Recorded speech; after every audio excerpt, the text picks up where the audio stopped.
કેમ છો વિદ્યાર્થી મિત્રો? મજામાં ને? આજે આપણે ધોરણ 8માં સામાજિક વિજ્ઞાનમાં પાઠ 9 ઈસવીસન 1857નો સ્વાતંત્ર્ય સંગ્રામ તેનો આજે આપણે અભ્યાસ કરીશું. તો મિત્રો આપણે હવે જોઈશું ભારતમાં યુરોપિયન પ્રજાના આગમન અને ખાસ કરીને ભારતમાં બ્રિટિશ શાસનની નીતિ રીતિના પરિણામે રાષ્ટ્રવાદનો ઉદય થયો હતો. આપણે સૌથી પહેલો પાઠ ભણ્યા હતા ભારતમાં યુરોપિયન પ્રજાનું આગમન. બરાબર, એ આગમન થયું ત્યાર પછી ખાસ કરીને આપણા ભારતમાં બ્રિટિશ શાસનની જે નીતિ રીતિઓ હતી એના પરિણામે રાષ્ટ્રવાદનો ઉદય થયો. ઈસવીસન 1857માં એક મહત્ત્વની ઘટના બની. આ ઘટનાને ભારતમાં રાષ્ટ્રવાદના ઉદયના મહત્ત્વના પરિબળોમાં પ્રથમ ઘટના તરીકે ગણવામાં આવે છે. તો મિત્રો, ઈસવીસન 1857નો જે સ્વાતંત્ર્ય સંગ્રામ થયો હતો એ સંગ્રામ ઉદ્ભવ થવાના કારણો કેમ થયો હતો? આ 1857નો સ્વાતંત્ર્ય સંગ્રામ થવાના કારણો આપણે જોઈએ.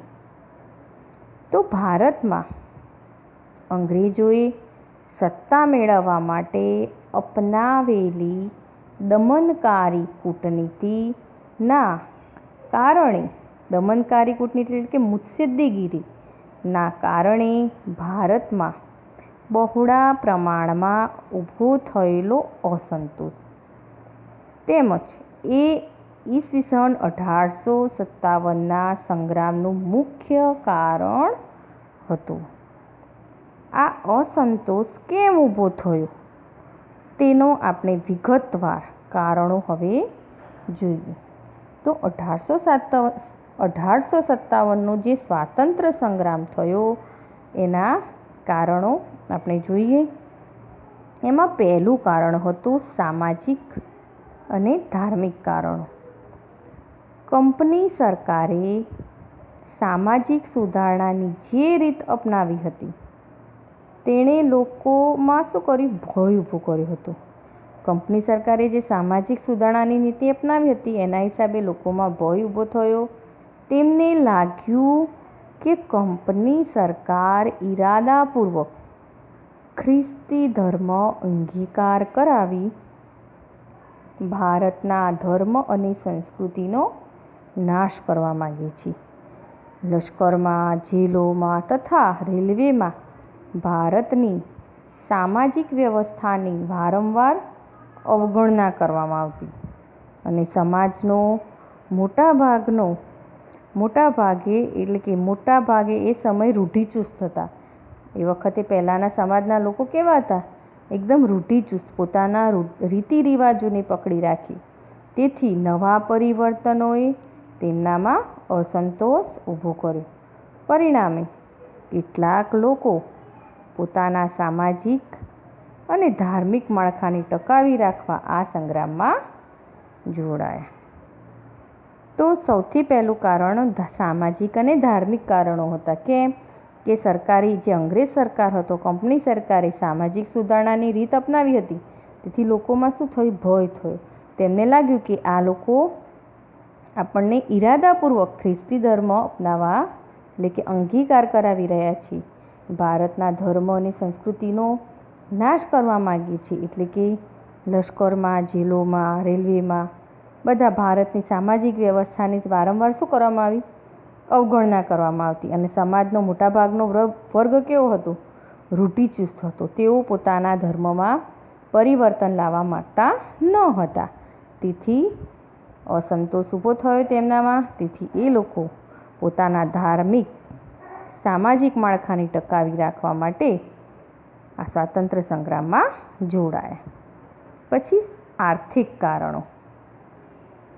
એ સમયે અંગ્રેજોની આર્થિક નીતિ ભારતના ભોગે ઇંગ્લેન્ડને સમૃદ્ધ બનાવવા માટેની હતી. એટલે કે ભારતનું જે ધન હતું, જે સંપત્તિ હતી, તે બધું ઇંગ્લેન્ડમાં લઈ જાય, એટલે કે ઇંગ્લેન્ડને સુખી કરવા માંગવા માટે, એટલે કે સુખી કરાવવા ઈચ્છતા હતા અંગ્રેજો. પરિણામે ભારતીય સમાજના મોટાભાગના વર્ગો આર્થિક રીતે કેવા થઈ ગયા? એકદમ પાયમાલ થઈ ગયા.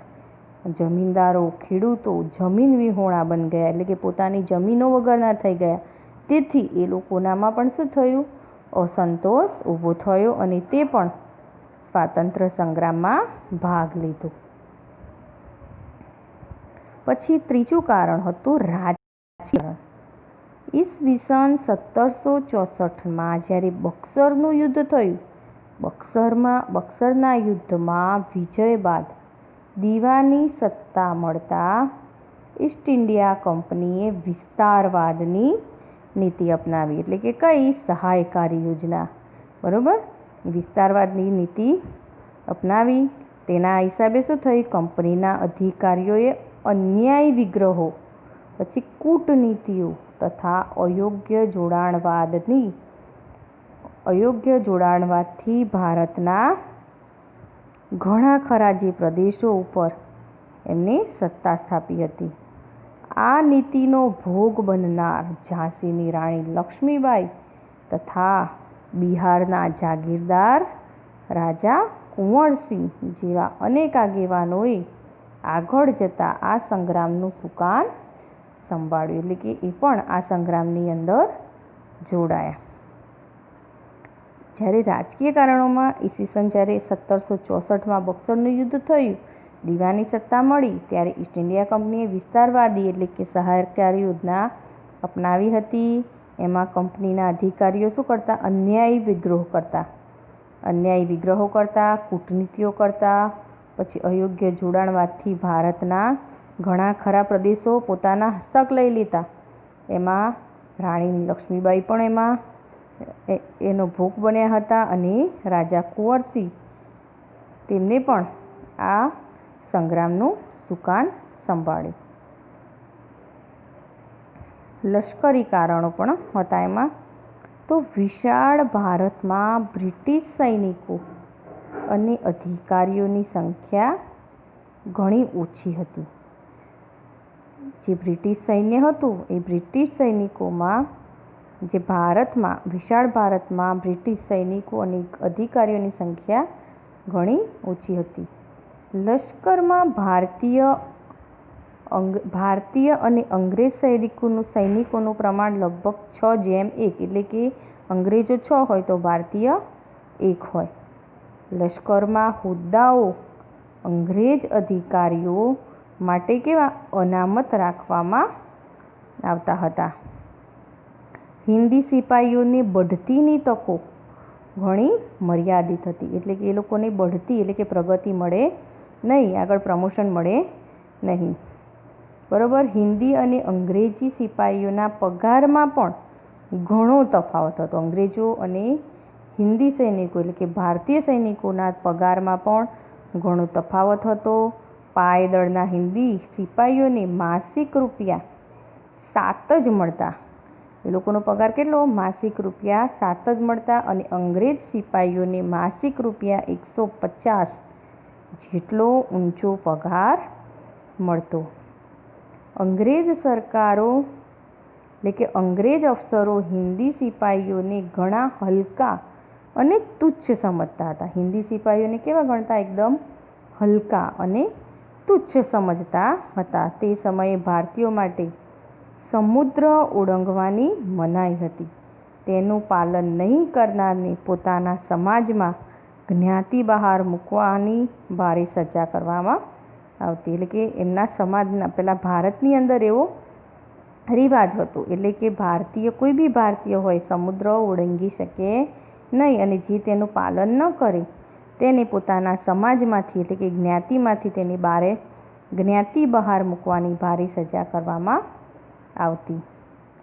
આમ છતાં હિન્દી સિપાહીઓને ફરજિયાતપણે વિદેશમાં બ્રિટિશ યુદ્ધો કરવા માટે મોકલવામાં આવતા. એટલે કે ફરજિયાત એ લોકોને સમુદ્ર ઓળંગવો પડતો. તેથી અન્ય હિન્દી સિપાહીઓની જેમ સિપાહીઓને પણ લાગ્યું હિન્દીઓની જેમ સિપાહીઓને પણ લાગ્યું કે તેમનો ધર્મ ભયમાં મુકાયો છે.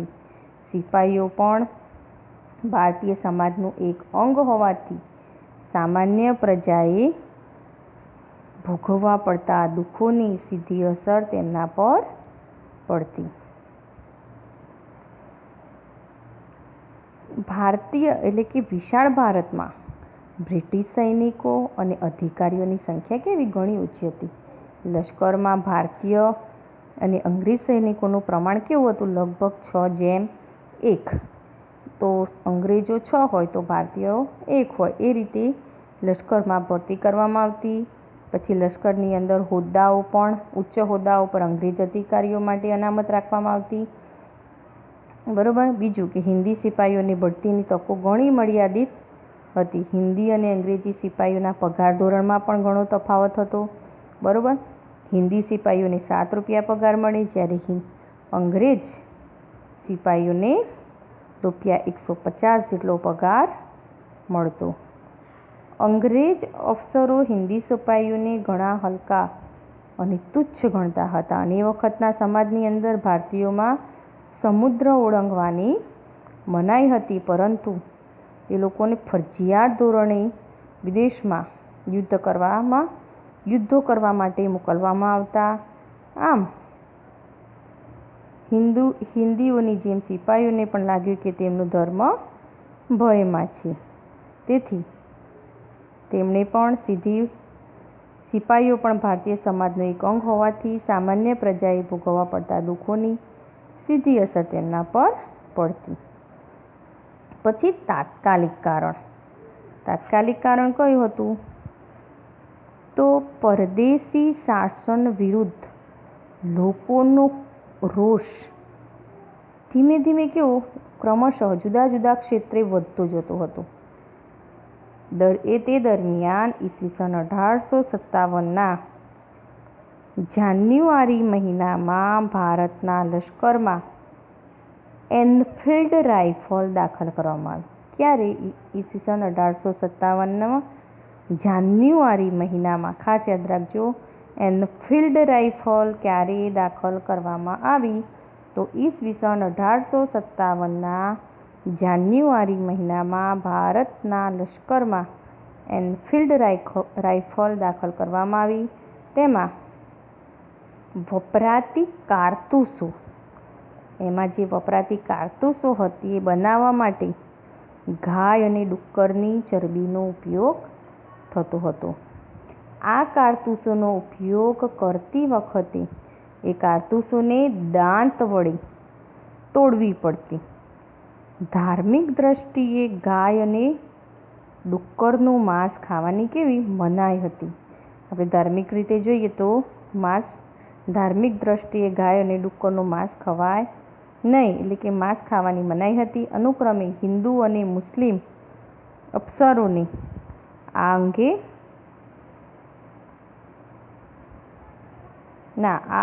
હોવાથી અનુક્રમે હિન્દુ અને મુસ્લિમ સૈનિકોની લાગણી દુભાઈ. બરાબર. અંગ્રેજો તેમનો ધર્મ ભ્રષ્ટ કરવા માગે છે તેવું તેઓને લાગ્યું. તેમણે તેમના ઉપરી અફસરોને આ અંગે શું કરી? ફરિયાદ કરી. પરંતુ તેનો સંતોષકારક ખુલાસો ન મળતા સૌ પ્રથમ બરાકપુરની 19મી પલટને આ ચરબીવાળા કારતૂસનો ઉપયોગ કરવાનો ઇનકાર કર્યો. તેથી આખી પલટનને વિખેરી નાખવામાં આવી. તો તાત્કાલિક કારણ કયું હતું 1857ની અંદર? તો એ આપણે જોઈએ તો પરદેશી જે શાસન વિરુદ્ધ લોકોમાં શું હતું? રોષ હતો, ગુસ્સો હતો. બરાબર. કે ના, અમારે અંગ્રેજી શાસન જોઈએ નહીં. જુદા જુદા ક્ષેત્રોમાં એ લોકોનો રોષ વધતો ગયો. જેમ કે રાજકીય ક્ષેત્રે, આર્થિક ક્ષેત્રે, બરાબર, આપણે ઉપર જોયું સામાજિક ક્ષેત્રે. તે દરમિયાન પાછું ઈસવીસન 1857ની અંદર જાન્યુઆરી મહિનામાં ભારતના લશ્કરમાં એનફિલ્ડ રાઇફલ દાખલ કરવામાં આવી અને એ કારતૂસો બનાવવા માટે ગાય અને ડુક્કરની ચરબીનો ઉપયોગ થતો હતો. આ કારતૂસોનો ઉપયોગ કરતી વખતે સૌથી પહેલાં દાંત વડે તોડવી પડતી, એટલે કે લોકોને એમ થયું કે ધાર્મિક દ્રષ્ટિએ ગાય અને ડુક્કરનું માંસ ખાવાની મનાઈ હોવાથી તેથી અનુક્રમે હિન્દુ અને મુસ્લિમ સૈનિકોની લાગણી દુભાઈ. અંગ્રેજો તેમનો જે ધર્મ છે ભ્રષ્ટ કરવા માગે છે, તેથી તેઓને લાગ્યું કે તેમને ઉપરી અધિકારીઓને ફરિયાદ પણ કરી, પણ તેમને સંતોષકારક ખુલાસો ન મળતા સૌ પ્રથમ બરાકપુરની 19મી પલટને આ ચરબીવાળા કારતૂસનો ઉપયોગ કરવાનો ઇનકાર કર્યો. તેથી આખી પલટનને વિખેરી નાખવામાં આવી. સંગ્રામનું આયોજન અને મંગલ પાંડે.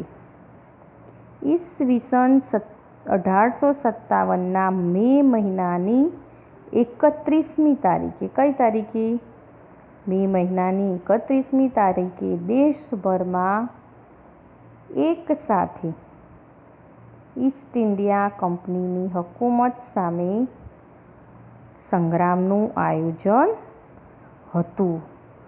બરાબર, ક્યારે હતું? ઈસવીસન 1857ના મે મહિનાની 31મી તારીખે દેશભરમાં, એટલે કે આખા દેશમાં એક સાથે ઈસ્ટ ઇન્ડિયા કંપનીની હુકુમત માટે સંગ્રામનું આયોજન હતું.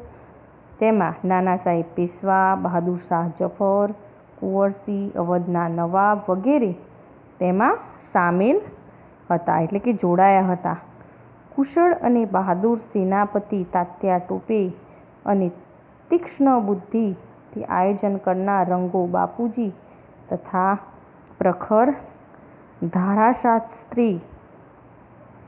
ધારાશાસ્ત્રી પત્રકાર એવા અજીમુલ્લા ખાન પણ મહેનત કરી રહ્યા હતા. સંગ્રામ માટે પ્રજાને તૈયાર કરવા સૈનિકો માટે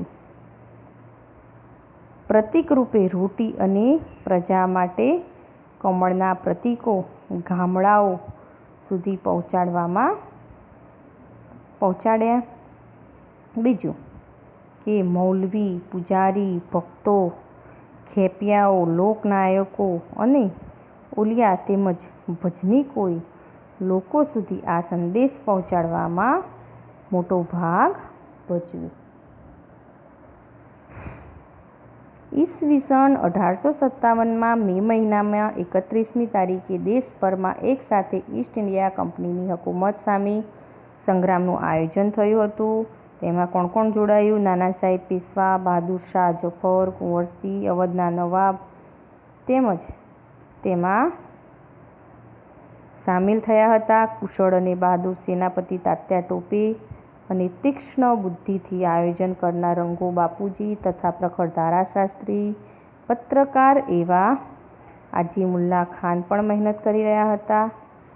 સંગ્રામ માટે પ્રજાને તૈયાર કરવા સૈનિકો માટે પ્રતીક રૂપે રોટી અને પ્રજા માટે કમળના પ્રતીકો ગામડાઓ સુધી પહોંચ્યા.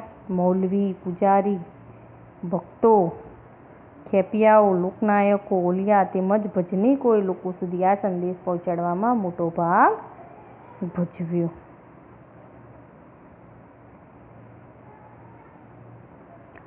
એનફિલ્ડ રાઇફલમાં ગાય અને ડુક્કરની ચરબીવાળા કારતૂસ વાપરવાનો મંગલ પાંડેએ વિરોધ કર્યો. કોણે વિરોધ કર્યો? તો એનફિલ્ડ રાઇફલની અંદર ગાય અને ડુક્કરની ચરબીનો ઉપયોગ થતો હોવાથી મંગલ પાંડેએ તેનો વિરોધ કર્યો. આ ઘટનાને લીધે 31મી મે નિશ્ચિત થયેલી તારીખ કઈ નક્કી કરી? 31મી મે. પરંતુ સંગ્રામની શરૂઆત થોડા દિવસ વહેલી થઈ. આયોજન ખોરવાયું. બરોબર, પરિણામે વિપ્લવનું લક્ષ્ય પાર પાડી શકાયું નહીં.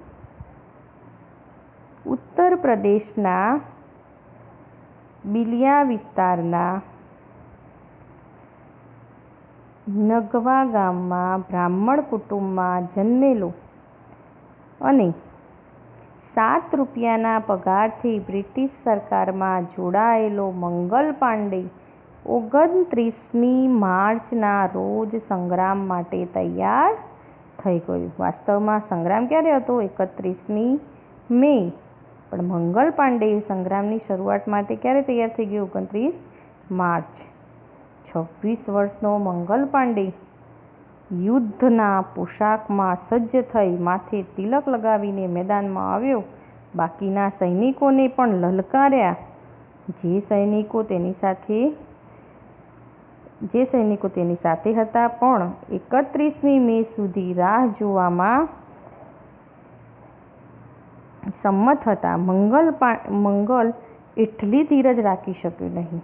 તેને પકડી લેવાનો હુકમ મેજર હ્યુસને આપ્યો, પણ કોણ માને? મંગલની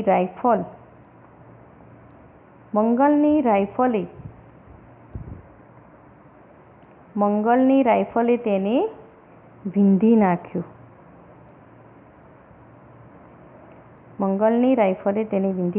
બીજા અફસરને પણ મંગલ પાંડે ધૂળ